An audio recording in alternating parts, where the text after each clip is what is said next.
The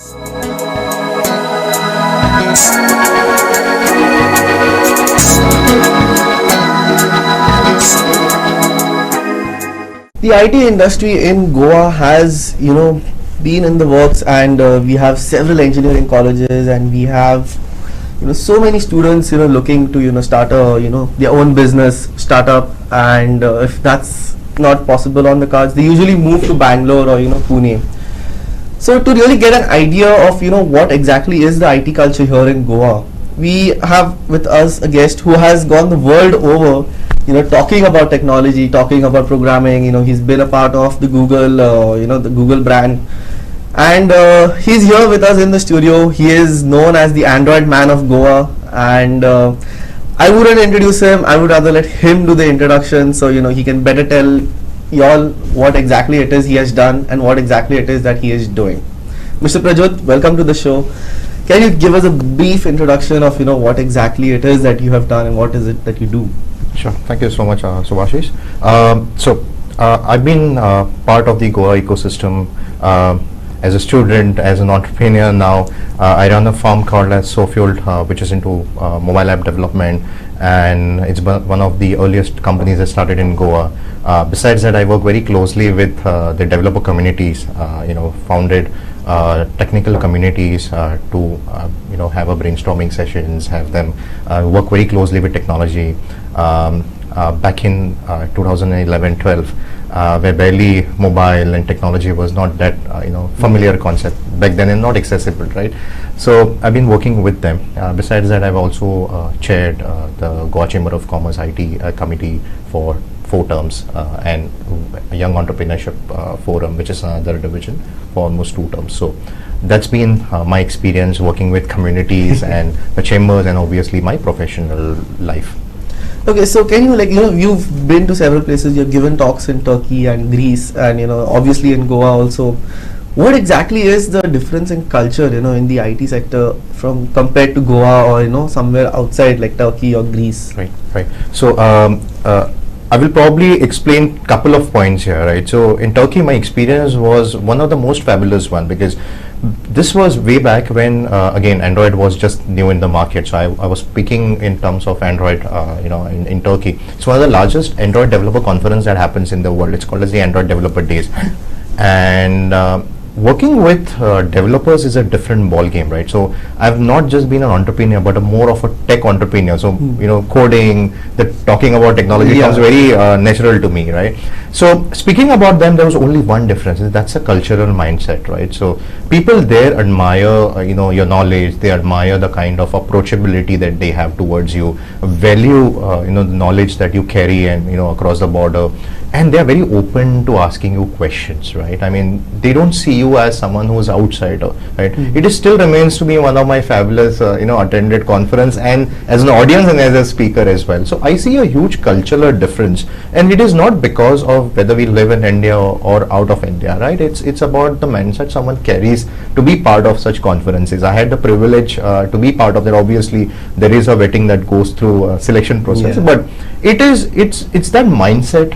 You go with the stage, there is a lot of preparation that you need to do well in hand when you speak to global audience, right? So if I have to pinpoint a few things, obviously there is a cultural mindset, which obviously looking towards the technological trends, the kind of audience that comes in assembles, and the second obvious point comes in is the kind of preparation that you have to do, right? So there is a subtle audience that has interest driven approach. They look at you as someone who is going to give you some sort of knowledge, and then the question and answer session would extend for a wide amount of time, right? So yes, these are the 2 phenomenal differences that was back then when I went to Android Developer Days, and then obviously this has just piled up since then. So it's been interesting.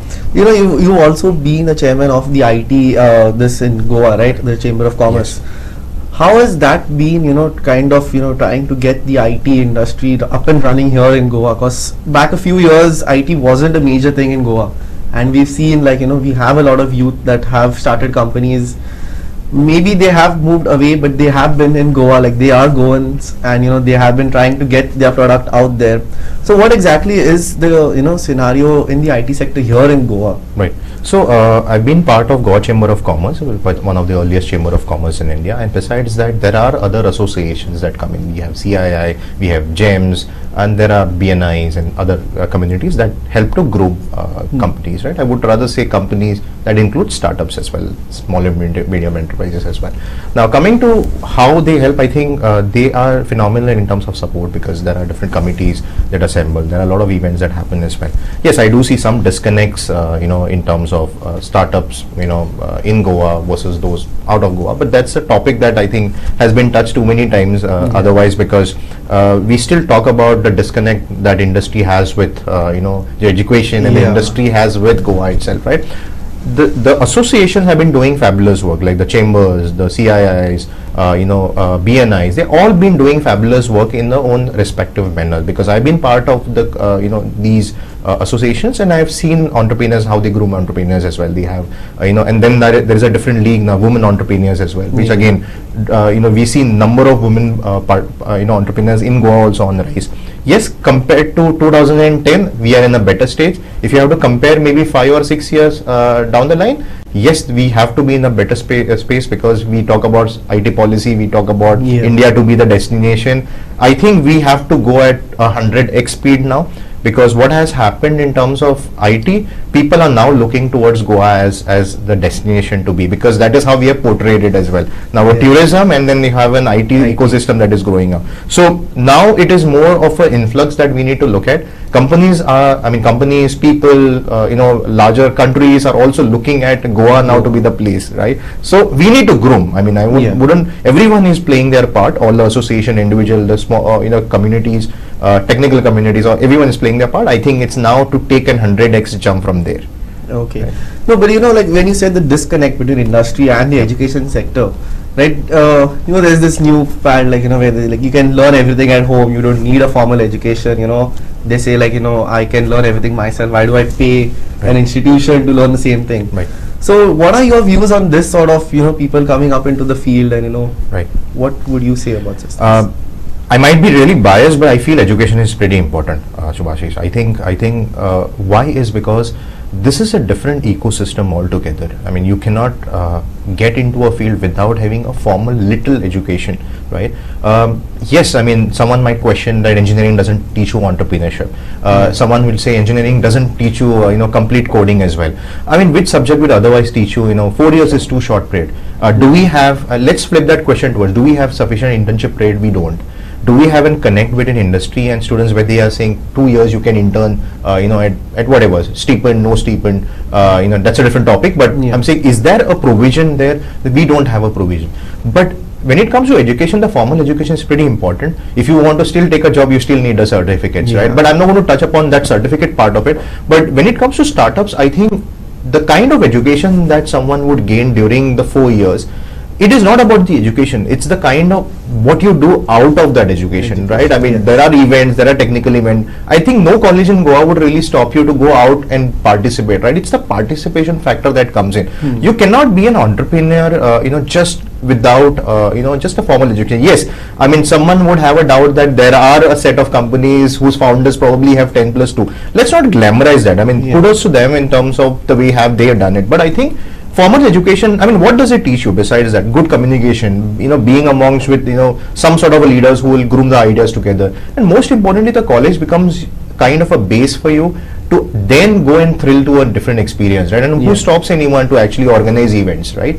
So I think education important. How you make a use of education for your entrepreneur journey or a tech journey, I think that is a question that someone needs to ask, right? I mean, success is something that someone else will predict on you, but how special you can make the journey is up to you, right? I mean, that is what what satisfaction is in your control. Success is in someone else's control, right? That's how they will judge on you. So I think both need to go parallel to each other. But my 2 cents, education is important. Might not be necessary for someone who wants to venture into things. I'm not talking about scoring, I'm talking about education. I think it's an experience within itself, right?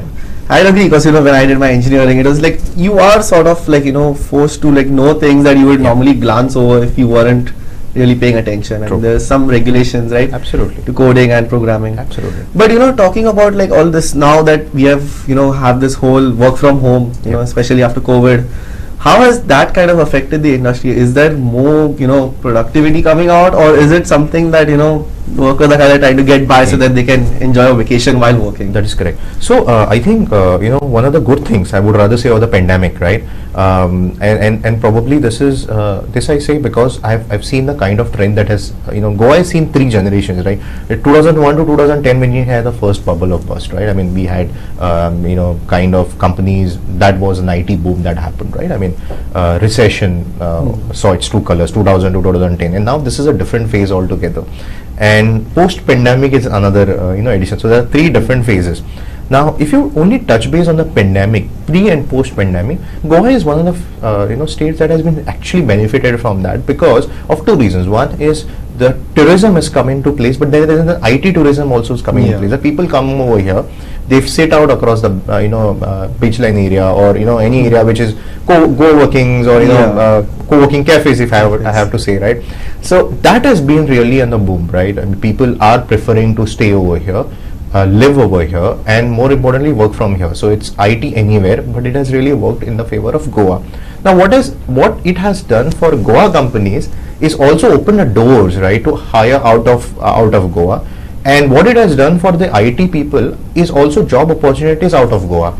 So there was a time where, since you have also been the part of the journey, right, engineering, a go-to place for all the engineers was Pune and Bangalore. Yeah. And now you have companies hiring from Goa. I mean, the coin is just flipped, right? Goa is in a better position.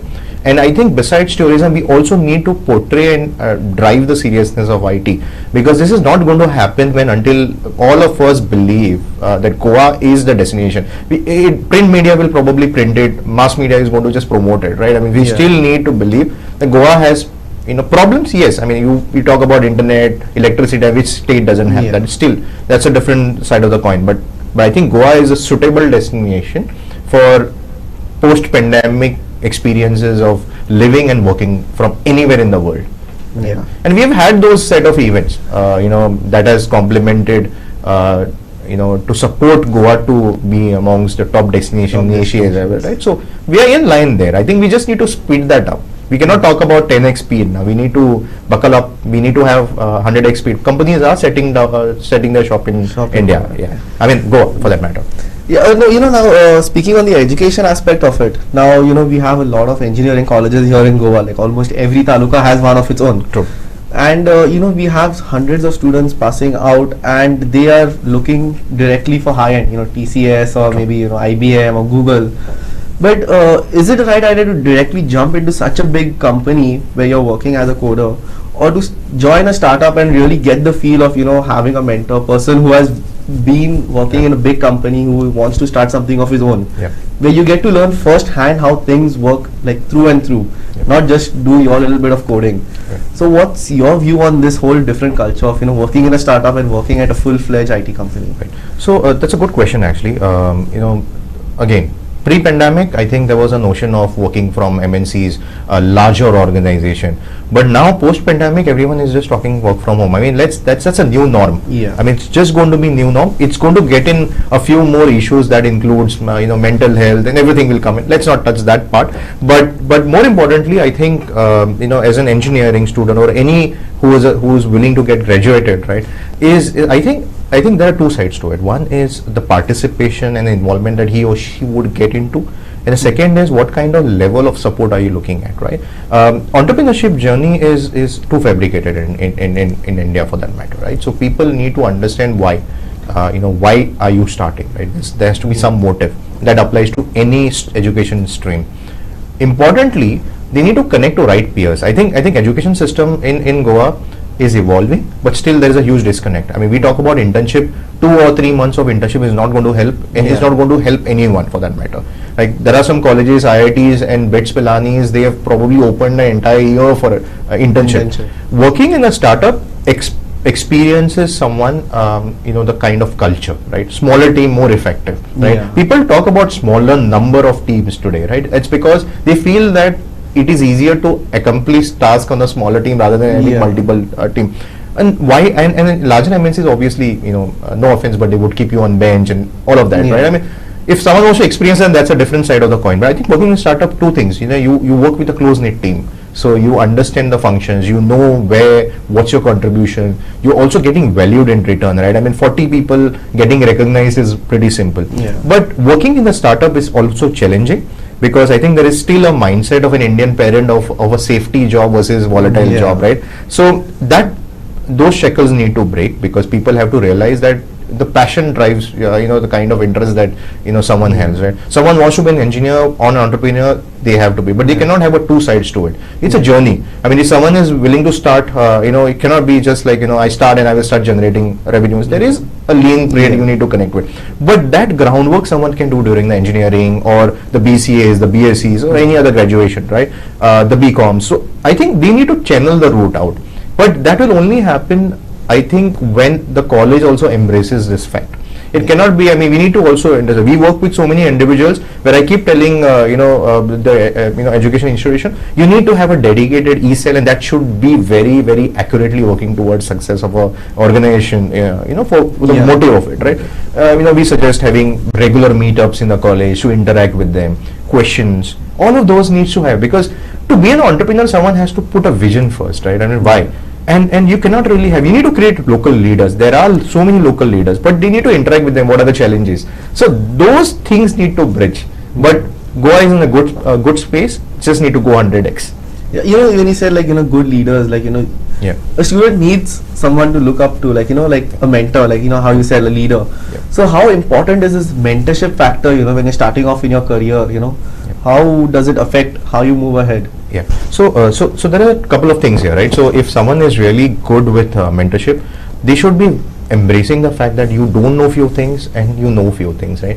You cannot change someone because someone doesn't know things, right? The mentorship today is too heavily inclined towards, okay, you need to do the way I am telling you with respect to specific components, right? And you cannot expect entrepreneur to be expert in everything. And there is sales, there is marketing, there is so many other segments. You cannot expect a tech guy focusing on everything is not possible. Those were the days, back in the days, where initially the companies would start, sole entrepreneur, right?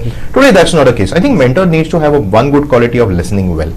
I think that is one of the factors that needs to look at. Embrace the fact that someone is bringing some ideas, how you can groom them. And this needs to really be taken seriously. I mean, I think there are so many mentors, advisors available. We need to put them in a direction. That today we are living in the world of collaboration and not competition. It's when you join hands, you will grow. It's like, cumulative farming. You cannot compete. If you start competing with everyone, neither the state, neither the country would prosper. We need to really look at collaboration. If you don't know things, accept it and move ahead with that. And that applies even to mentorship. And some of the things, even when we do it at the communities as well, right? The technical communities, we specialize in a specific things. If you are not good at particular something, we probably have someone else on board who can help them. Create a clan of those mentors who can help. And that is, I think, really helps. But at the same time, the recipient also needs to go and understand how to approach. Right? It's just like saying hi and then you don't have a context to the message, right? I mean, what do you expect someone to do? So similarly, the other person also needs to have a clarity of question. Right, so I see that to be a little distinctive in particularly in Goa, but then again that's generally otherwise as well. But I think approach. My funda to that is to ask free. I think you need to ask. That's the first step. That's the first step. Yeah, without asking, you cannot really know what exactly you are. And you need to then understand the direction. It is not one thing. I see so many shy people they fear asking who's the mentor. I mean, that's not a question. No one is going to give you mentors sitting at the door, right? You can have a technical mentor, so no one stops. I mean, there are a lot of career guidances that you will get otherwise. But asking right mentor, right set of questions, that's the backbone of the context.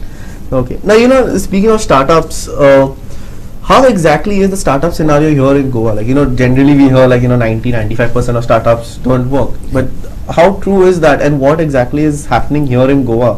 Where is the funding, and is the funding happening here in Goa, or is it that they have to migrate to Bangalore, Pune and then seek funding there? Right. So what exactly, since you've been in this field? Yeah, so two things. One is obviously the startups in Goa. Majorly they are started by Goan natives, right? So they look at Goa to be like the starting point, and then they venture out in different cities, which is an obvious call for any entrepreneur. They have to grow, they have to go to and expand to the different cities. Advantage for having a Goan startup, obviously the resource and the connect, right? Communication, technical skill sets, and the kind of closeness they work with. So 200 plus startups in Goa. Not everyone is actively supporting going out of Goa, but they're all working in Goa, and they're doing fabulous. I think I've met many of the companies. I think they're creating global stories, which is very good for Goa. Yeah. Everyone in their own discipline are doing fabulous work, right? So I think we need to really look at Goa as competition to Goa and not with Bangalore. If we start looking at Goa with Bangalore, and we probably being too strict about this comparison.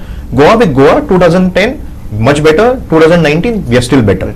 Right, so numbers are increasing, and I know I've been interacting with many entrepreneurs. I insist them to start up. That's because what it is going to do is get jobs for Goa, right? I mean, who doesn't want job? And we have more companies. Simple, your resources are going to increase. Great for Goa, right? Again, that it's taxes, everything will come in place thereafter, right? So I think Goa needs to, Goan entrepreneurs need to also make picture. I think stories need to be created. There are so many startups that have created story and continue doing so. Goa to Goa, wonderful. I think again, I would like to touch upon the fact that 100x speed is needed. The kind of they need to show openness towards supporting Goan ecosystem, right? And there are everyone is doing fabulous work because technology is too vast. We have blockchain, we have mobile, web, everything is just too spread up. And there are companies that are doing fabulous work. I think all of them need to come together, and effectively work towards a solution. Because I think talking just Goa as an IT destination is not going to solve. There are so many associations that do wonderful work. So I think it's just a matter of collaboration and then driving it from there. Okay. I'm sorry, but we've running out of time now. Yeah. So we'll cut the episode short here, but hopefully we do get you back on the show, and there's a lot more to talk about, and I'm pretty sure we will meet again soon. So thank you so much for coming on the show, and keep watching GOA365.